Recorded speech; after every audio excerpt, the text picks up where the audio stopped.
क्या 5 kilo ration हमको मिल रहा है, उसके बदले हम अपने बच्चों को भविष्य दांव पर लगा दे, हम महिलाएं अपनी इज्जत दांव पर लगा दे, हम युवाएं अपनी रोजगार दांव पर लगा दे, अपने परिवार का भविष्य दांव पे लगा दे। ऐसा नहीं होना चाहिए। हम भिखारी नहीं है, जनता के पैसे से सरकार चल रही है, ना कि सरकार के पैसे से जनता चल रही है। सरकार भूल चुकी है अपनी सत्ता के गुरूर में। मोदी जी जिस प्रकार से लगातार झूठ पर झूठ, झूठ पर झूठ, झूठ पर झूठ जो परोसने का कार्य कर रहे हैं देश की जनता को, अब देश की जनता भी जान चुकी है कि ये सिर्फ फेकू राम है और हमारे देश को चलाने का काम इनको नहीं आता है। गरीब के भोजन की जो सिर्फ नमक, रोटी और तेल लगाकर खाता था और प्याज के साथ खाता था, अगर वो खाना चाहे तो उसको उसके लिए भी आप 500 रुपए 400 रुपए एकत्रित करना पड़ेगा। एक तरह से तानाशाही सरकार हम कहेंगे, क्योंकि जिस प्रकार से लोग कुछ न कहो की स्थिति में लोगों को दबाया जाता है, उनकी हर एक जो लोकतांत्रिक उनकी जो स्वतंत्रता है उसको छीना जा रहा है। जिस प्रकार से नीति आयोग हुआ या हमारे देश के जो चुनाव आयोग है या अन्य जो भी लोकतंत्र में जो हमें अधिकार मिला है उसको छीनने का जो प्रयास सरकार कर रही है, कहीं न कहीं हम महिलाओं को जागृत होना ही पड़ेगा और आगामी जो 2024 की चुनाव है उसमें इस तानाशाही सरकार। लेकिन मोदी जी ऐलान कर दिए हैं 24 में फिर से मैं ही भाषण दूंगा लाल किले से। उनको ऐलान करने दीजिए। हाँ। वो उनका अहम और अहंकार बोल रहा है। उनको ये नहीं पता है कि जब अगर ये हर एक संसार का आप उठाकर देख लीजिए इतिहास, तानाशाही हर जगह खत्म हुई है और जिस प्रकार से ये मोदी जी की तानाशाही है वो कहीं न कहीं खत्म होगी और उनको खत्म करने का काम तानाशाही नहीं, कॉन्फिडेंट है उनको, इतना कॉन्फिडेंस से बोल रहे हो। एक चीज जोड़िए, कॉन्फिडेंट ओवर कॉन्फिडेंट है, कॉन्फिडेंट नहीं है। मुझको आप मुझको बोलने दीजिए। कॉन्फिडेंट नहीं, ओवर कॉन्फिडेंट है। और जहाँ पर आत्मविश्वास की जगह जब ज्यादा आत्मविश्वास जो ओवर कॉन्फिडेंट की बात आ जाती है तो वहीं पर व्यक्ति फेल हो जाता है। और मोदी जी जिस प्रकार से लगातार झूठ पर झूठ, झूठ पर झूठ, झूठ पर झूठ जो परोसने का कार्य कर रहे हैं देश की जनता को, अब देश की जनता भी जान चुकी है कि ये सिर्फ फेकू राम है और हमारे देश को चलाने का काम इनको नहीं आता है।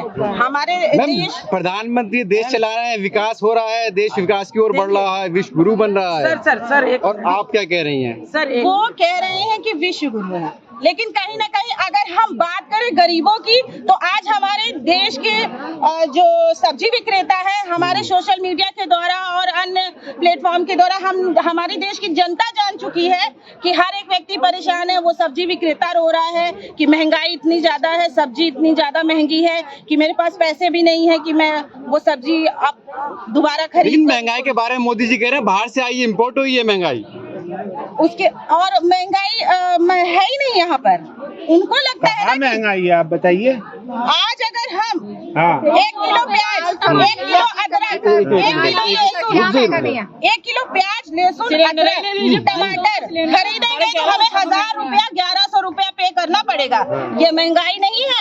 गरीब, मैं बात करती हूँ सिर्फ गरीब के भोजन की जो सिर्फ नमक, रोटी और तेल लगाकर खाता था और प्याज के साथ खाता था, अगर वो खाना चाहे तो उसको उसके लिए भी आप 500 रुपए 400 रुपए एकत्रित करना पड़ेगा, तब वो आटे की रोटी, प्याज और नमक। मोदी जी राशन तो दे ही रहे हैं ना, 5-5 किलो तो राशन दे ही रहे हैं वो लोग। 5 किलो राशन दे रहे हैं। मैं पूछना चाहती हूँ, हो जाता है 5 किलो राशन में आपके घर में हो जाता है? क्यों नहीं हो रहा है? परिवार होता है तो 5 किलो राशन एक महीने चल जाएगा और चाहिए। 5 किलो राशन में क्या आदमी जिंदगी बिता देगा? मैं ये एक बात कहना चाहती हूँ कि वो 5 किलो राशन उन्होंने मुझको दे दिया। क्या 5 किलो राशन हमको मिल रहा है, उसके बदले हम अपने बच्चों को भविष्य दांव पर लगा दे, हम महिलाएं अपनी इज्जत दांव पर लगा दे, हम युवाएं अपनी रोजगार दांव पर लगा दे, अपने परिवार का भविष्य दांव पर लगा दे।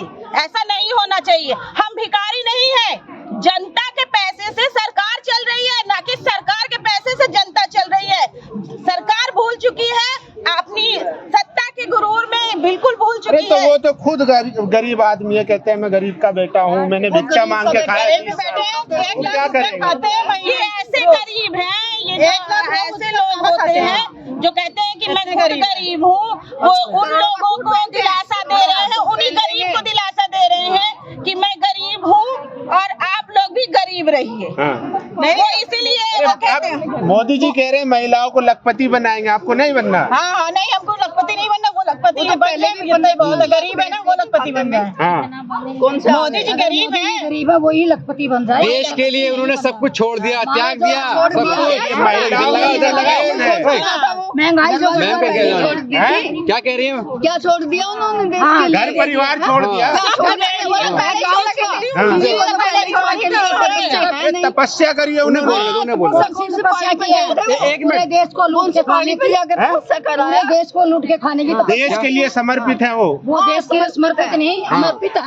हम देश को बेच के खा रहे हैं, देश को बेच है और मणिपुर देश बेच खाएंगे, हो रहा है वो अपनी देश को बेच खाएंगे। जिस प्रकार से अगर हम बात करें कि जब हम गुलाम थे और गुलामी के बाद अगर सरकार बनी तो कांग्रेस पार्टी की सरकार बनी, 60-65 साल कांग्रेस पार्टी सत्ता में रही और जहां इस देश में सुई तक नहीं बनती थी, उन्होंने जिस प्रकार से कंपनियां, कारखाने और हवाई जहाज बनाने, यूनिवर्सिटी, IIT ये सब निर्माण करवाए, वो हमारे कांग्रेस पार्टी की ही रही। और आज ये मोदी जी भी तो बनवा रहे हैं, दरभंगा में एम्स बनवाया।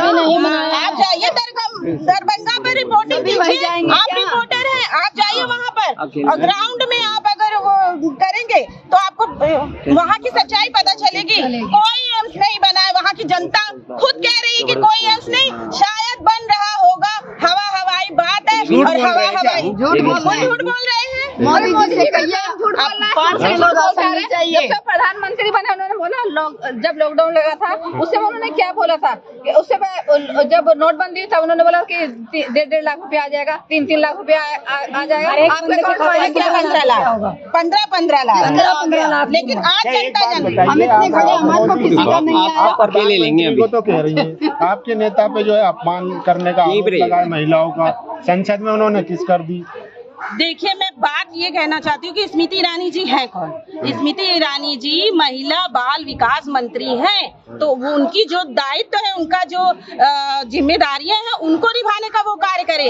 हमारे मणिपुर में हमारी महिलाओं को, 2 महिलाओं के साथ जिस प्रकार से उनको नंगा करके परेड कराया गया, उनके साथ बलात्कार हुआ, उस पर उन्होंने 2-3 महीना हो गया वो केस हुए और उस पर उन्होंने कोई बात नहीं कहा, उन्होंने चुप्पी आज तक नहीं तोड़ी है। जो उनकी जिम्मेदारी है वो अपना नहीं देख रही है जिम्मेदारी, और हमारे राहुल गांधी जी के चरित्र पर अगर वो जिस प्रकार से प्रश्न चिन्ह उठा रही हैं, तो बहुत जरूरी बन पड़ा है कि पहले वो अपने कार्यों का निर्वहन करें, अपनी जिम्मेदारी को निभाते हुए वो अन्य कार्यों को अगर बोले तो अच्छा लगता है, अन्यथा कुछ नहीं।